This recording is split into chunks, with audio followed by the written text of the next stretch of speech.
Galera, então vamos para a nossa próxima questão, questão de número 82.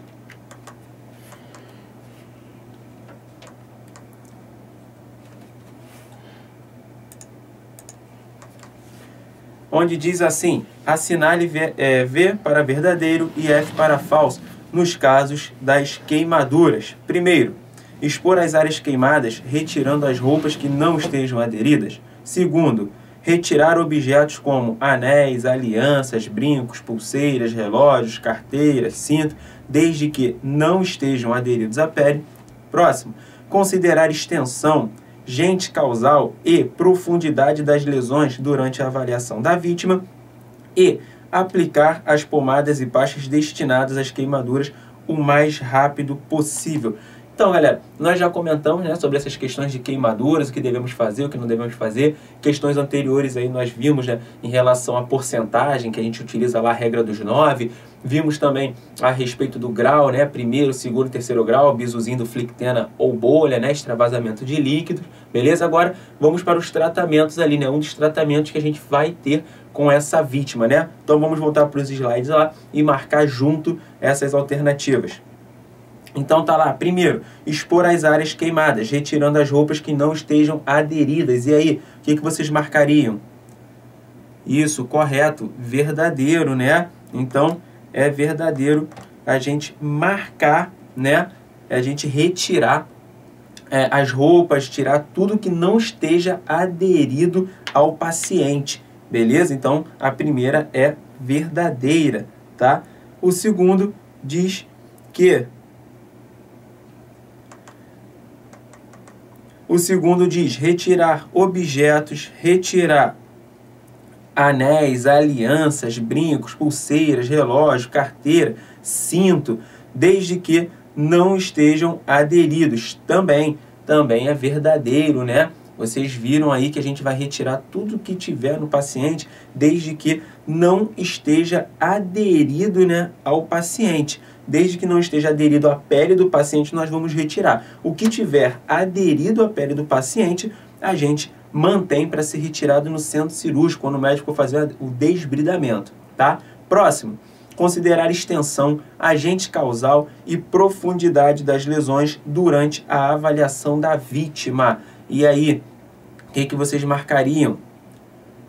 Correto, verdadeiro também, né? Também é verdadeiro. Nós vamos, né, ver o que causou a queimadura, nós vamos ver a extensão, né, dessa queimadura, utilizando regra dos 9, utilizando o grau da queimadura, né, tudo direitinho para que a gente possa avaliar essa vítima e constatar quantos % do corpo ela teve queimado e o grau dessa queimadura.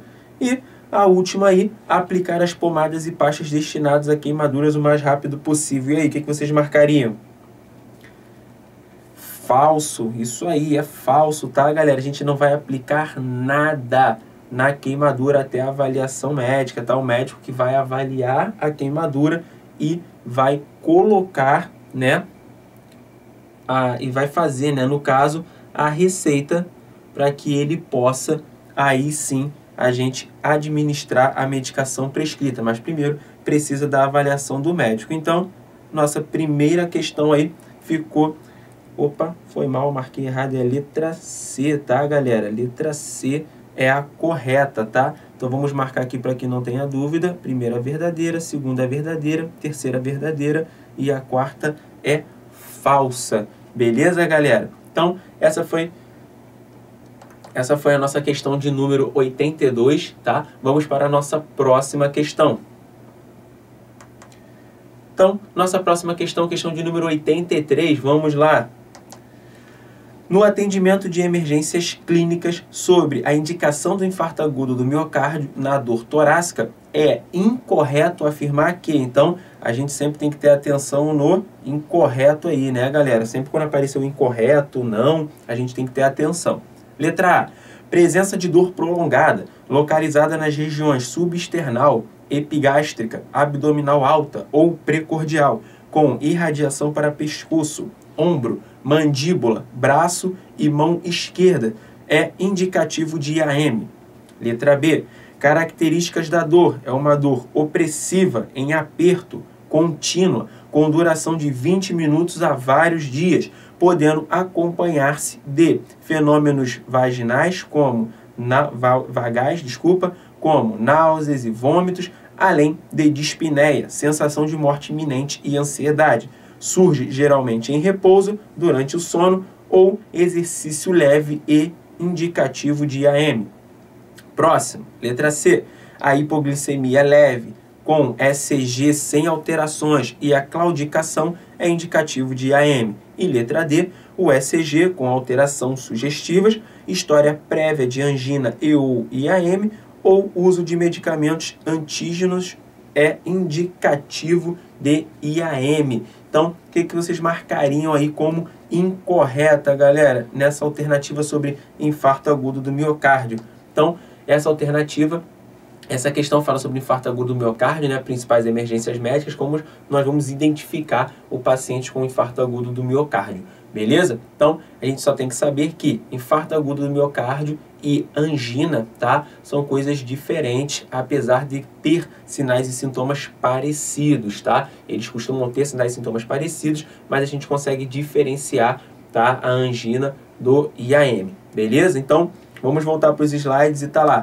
O que vocês marcariam aí, galera? Ele quer a incorreta. Show, isso aí, letra C. Letra C é incorreta, né? Quando fala de hipoglicemia leve, com ECG sem alteração e claudicação. Claudicação é o paciente mancar, tá? Paciente mancando. Isso é indicativo de IAM? Não, negativo, né? Nós não vamos ter isso como indicativo de IAM. O IAM não causa hipoglicemia, tá? A parte do ECG sem alteração. Um dos exames diagnósticos que a gente utiliza para o infarto agudo do miocárdio é o ECG, né? Então, se a gente tem um ECG com alteração, a gente suspeita. Se não tem alteração, não vai ter o porquê suspeitar. E lembrando também que um dos métodos diagnósticos é a coleta de exame, né? Verificação dos níveis séricos, principalmente a troponina 1 e T, tá? Que é a troponina que costuma elevar na corrente sanguínea de 3 a 4 horas, né? E ela pode permanecer durante semanas aí alterada na corrente sanguínea do paciente. Beleza, galera? Então, essa foi a nossa questão de número 83. Vamos para a nossa próxima questão. Então, essa é a nossa próxima questão, a questão de número 84. Vamos para ela. Alteração da consciência, desde vertigem a confusão ou completa irresponsividade. Presença de crise convulsiva. Primeiro episódio. Sem história de trauma. Início súbito de déficits neurológicos focais, acompanhados de paresia, plegia e afasia. São indicativos de, letra A, infarto agudo do miocárdio, B, epilepsia, C, acidente vascular encefálico e D, choque cardiogênico. Então, galera, nós temos aí alguns sinais e sintomas clássicos, né? Eles costumam até abordar ali na alternativa sintomas clássicos, né? Vamos lá, vamos voltar para a gente marcar esses sintomas clássicos para ver se a gente consegue matar essa questão. Então tá lá, alteração do nível de consciência desde vertigem a confusão ou completa irresponsividade, até aí tranquilo. Presença de crise convulsiva, e olha o que ele especifica aqui, ó. Primeiro episódio, beleza? Primeiro episódio. Quando ele fala primeiro episódio, né? A gente já pode até descartar ali a epilepsia, né? Sem história de trauma, beleza? Início súbito de déficits neurológicos focais. Olha o déficit neurológico focal aqui, ó. O focal, né? Ele é clássicozinho aí de uma crise, né? A qual nós já vamos lá falar da crise convulsiva específica, né? De uma patologia. E acompanhado de paresia, plegia e afasia. Então, visto, né, essa convulsão de primeiro episódio, déficit neurológico focais, né, durante a convulsão, vocês marcariam o que, galera? Correto, acidente vascular encefálico, né? Então, o AVC, isso é clássico do paciente com AVC, né? Ah, como é que eu vou diferenciar aí? Por que, né, a gente desconfia do AVC? Pelas características que ele deu da convulsão, né? É uma convulsão que o paciente começou focal, né? Ele começou a fazer desvio focal, beleza? É o primeiro episódio, tá? O paciente não tem relatos anteriores de convulsão, beleza? E sobre convulsão, né, a gente ainda pode ver, né, observar em relação à duração, né, dura até 2 minutos. Se eu tenho uma crise convulsiva que ela demora 5 minutos ou mais, eu já tenho o quadro de mal epilético, né, eu já desconfio do quadro de mal epilético, beleza? Então, tudo isso tem que ser observado, né, crises recorrentes de convulsão, o quadro de mal epilético também. O paciente pode ter a convulsão, como eu já disse, né, de 5 minutos ou mais, ou num período de meia hora, ele vai ter, né, quadros convulsivos sem chance de recuperação. Então, ele retorna do quadro da crise convulsiva, quando ele está retomando consciência, tudo ele convulsiona novamente, quando ele está retomando a consciência, convulsiona novamente, e se ele permanecer nesse quadro no período de 30 minutos ou mais, a gente também já desconfia do mal epilético. Beleza, galera? Então, um acidente vascular encefálico, né, o AVC, ele tem essas características, né? A crise convulsiva de primeiro episódio e o sinal focal. Quando a gente fala de sinal focal, né, como diz aí, déficit neurológico focais, né, a gente desconfia do AVC. Beleza, galera? Então, essa foi a nossa questão de número 84. Vamos para a nossa próxima questão. Então tá lá, nossa próxima questão, questão de número 85. Vamos lá. Suspeita-se de traumatismo crânioencefálico, que é o TCE, em uma vítima de atropelamento. Neste caso, a unidade de pronto-socorro, uma das medidas prioritárias no atendimento imediato é, letra A, considerar a presença de anisocória como sinal de normalidade neurológica. B, considera-se TCE grave quando a pontuação na escala de coma de Glasgow situar-se entre 13 e 15. Letra C, não impedir a saída de sangue e líquor pelo nariz ou ouvido. E letra D, após afrouxar as vestes da vítima, colocá-la em decúbito lateral esquerdo. Então, aí nós estamos falando de uma questão de trauma, né, TCE. O que nós devemos fazer ali, nós vamos priorizar, né, ali no TCE. Lembrando, duas coisinhas básicas aí do TCE, tá, que a gente já pode ter como bizu, beleza? Sinal de Bradley, tá? Sinal de Bradley e ouro de guaxinim. São clássicos, tá? De TCE e trauma de face com suspeita de TCE também, beleza? Sinal de Bradley é aquele sinal que o paciente fica com uma mancha roxa atrás da orelha, tá? Quando você observa, ele está com uma mancha roxa atrás da orelha. Sinal de Bradley indicativo de TCE. E olhos de guaxinim, o paciente fica com os olhos, né? Como se tivesse tomado um soco mesmo, tá? Eles ficam roxos, tá? Sinal de que teve trauma de face, suspeito de TCE também. Beleza, galera? Isso daí já é o clássico que a gente tem que saber, que nos ajuda bastante aí quando eles colocam os sinaizinhos aí indicativos de TCE, tá? Agora vamos voltar para a questão, vamos fazer essa questão juntos, tá lá? Considerar a presença de anisocoria como sinal de normalidade neurológica. Então, quando ele fala de pupilas anisocóricas, né, ele está falando de que as pupilas anisocóricas são pupilas de tamanhos diferenciados, tá? Quando a gente fala de pupilas anisocóricas, a gente fala de tamanhos diferenciados, né? Vamos lá. Eu tenho pupilas de tamanho diferenciados, tá?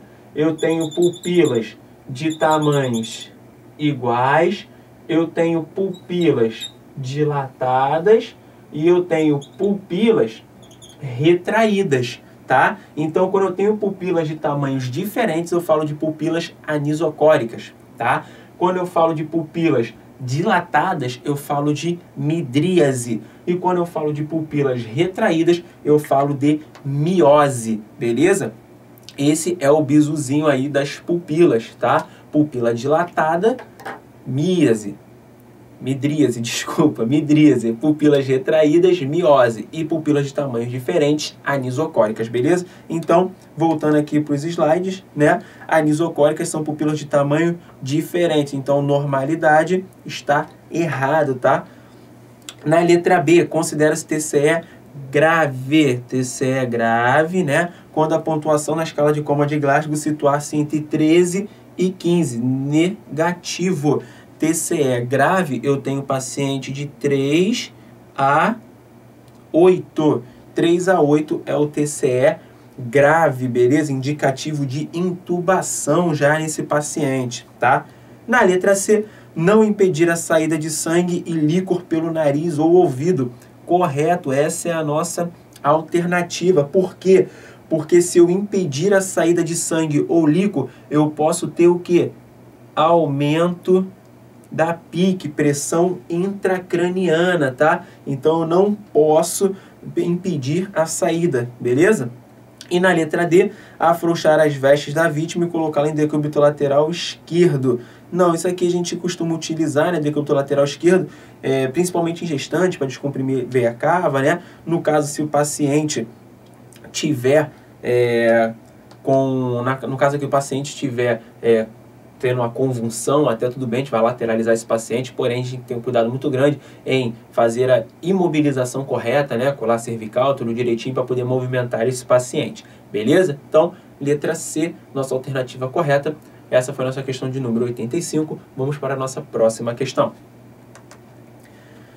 Nossa próxima questão é a questão de número 86, vamos para ela. Vítima de ferimento por arma de fogo na coxa direita foi admitido na sala de emergência, com suspeita de lesão de artéria femoral. Apresenta sinais e sintomas compatíveis com choque hipovolêmico moderado e entre os cuidados de enfermagem, o enfermeiro deve, letra A, monitorar os padrões hemodinâmicos a cada 30 minutos. B, estabelecer acesso venoso calibroso. C, aplicar uma ampola de vitamina K por via intramuscular. E D, colocar o paciente em posição de Siemens. Então aí é um quadro do paciente, né, apresentando provavelmente um sangramento, né, em grande quantidade, hemorragia, rompimento, né, secção de artéria femoral. O paciente vai perder sangue, já encontra-se, como diz o enunciado, num quadro de choque moderado, né? Então, qual é o meu primeiro passo ali, né, na emergência diante desse paciente, tá? É óbvio, né, a gente vai falar sobre compressão direta, né, tudo isso, mas aqui já está relacionado a um procedimento já a ser realizado. Então, vamos voltar lá. Tá lá. Monitorizar os padrões hemodinâmicos a cada 30 minutos? Não, né? Não será 30 minutos. A gente vai iniciar, já que o paciente já está chocado, a monitorização desse paciente vai ser contínua, né? A gente vai fazer uma monitorização contínua desse paciente. Estabelecer acesso venoso calibroso. E aí, galera? Vocês marcariam essa como correta? Show de bola, isso aí. Essa é a nossa alternativa. Por quê? Meu primeiro tratamento no paciente com quadro de choque é fazer o quê? Estabelecer uma via de acesso calibroso e iniciar reposição volêmica, né? Então, a gente já está ciente sobre isso, né? Tratamento do choque hipovolêmico, do choque, né? É reposição volêmica. Então, acesso calibroso, reposição volêmica no paciente para a gente tentar reverter aquele quadro de choque no paciente, beleza? Mas vamos continuar lá. Aplicar uma ampola de vitamina K por via intramuscular, né? A vitamina K ela serve como anticoagulante, né, galera? Então, nesse caso aí, pra gente não é muito eficaz. Foi rompida uma artéria de grosso calibre, não vai ser tanto eficaz naquele momento, beleza? E colocar o paciente em posição de Siemens, tá? Siemens, não há necessidade, né, de você colocar o paciente em posição de Siemens. Siemens decúbito lateral esquerdo com a perna fletida, beleza? Então, nada a ver essa colocação do paciente em posição de Siemens aí. O que a gente poderia falar em relação à posição, né? Se o paciente estiver realmente chocado, muito grave, a gente pode até fazer o Trendelenburg invertido, né? Que é quando a gente só eleva os pés do paciente, né? Para ajudar no refluxo de sangue. Beleza, galera? Então, essa foi a nossa questão de número 86. Vamos para a nossa próxima questão.